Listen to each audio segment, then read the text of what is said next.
So what do the rivers, the Thames River, mean to you? Well, it's the heart of our city, and it means everything. It flows in and out of the sea.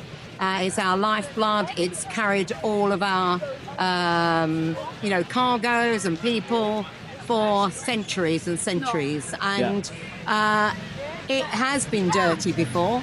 Victorian England was very dirty, of course. And there were open sewers and so on. But we're not living in Victorian England now. We are living in the 21st century. And all the water companies are reneging on their contracts that they were made under Thatcher. The private companies are now raking it in whilst we are experiencing more and more excrement and other things in our rivers and seas. And the Thames, as I said, is the heart of the City of London. And I live in the Thames water region, and Thames are wasters.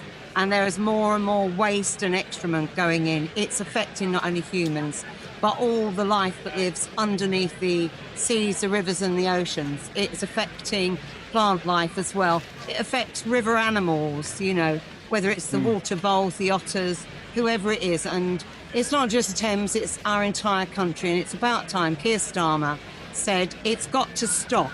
And we are here today marching along the River Thames to say, no more. Clean up your act, because this is shite. Awesome. Love it. Thank you. Can I just ask you one more question? Yeah. How do we support, obviously the River Thames flows right through London and through other parts of the country. Well, up, way up. Yeah, exactly. Yeah, it doesn't. It starts way over in the west. Yeah. Exactly. Yeah. And it's surrounded by a lot of farmland. Yeah. How can we support our farmers to help, reduce their water pollution or even clean up the river? Well, I think one of the first things is not using pesticides, going back to natural farming, sustainable farming, and cleaning up the waterways, but also cleaning up agriculture.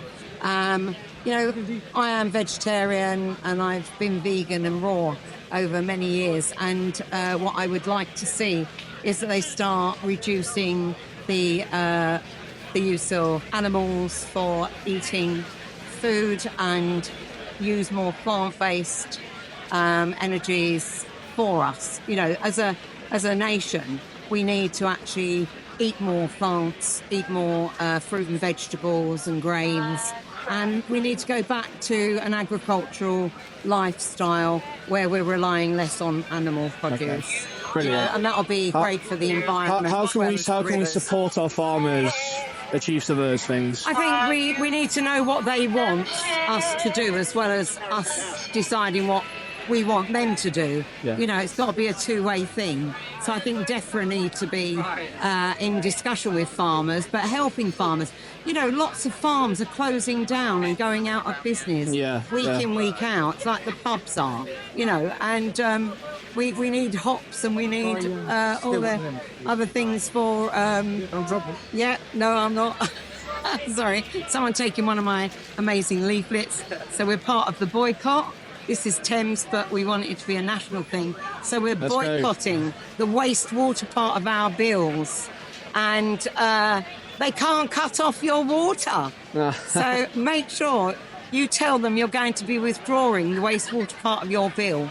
And if we all do it, there will be absolute chaos. We'll get rid of these private companies, bring it back into public hands and start cleaning up our rivers and our seas, and start embracing nature as we should be doing, instead of embracing plastics and all the awful things that currently are being washed into our oceans and seas. Brilliant. Last question. Yes. If you had one wish, what would it be?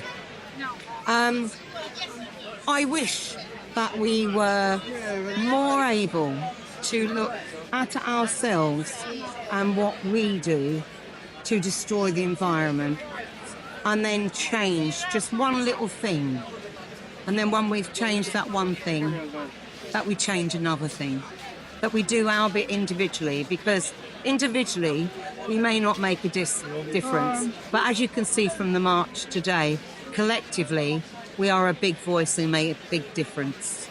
Thanks very much. Thank you very much. Thank you. That was brilliant.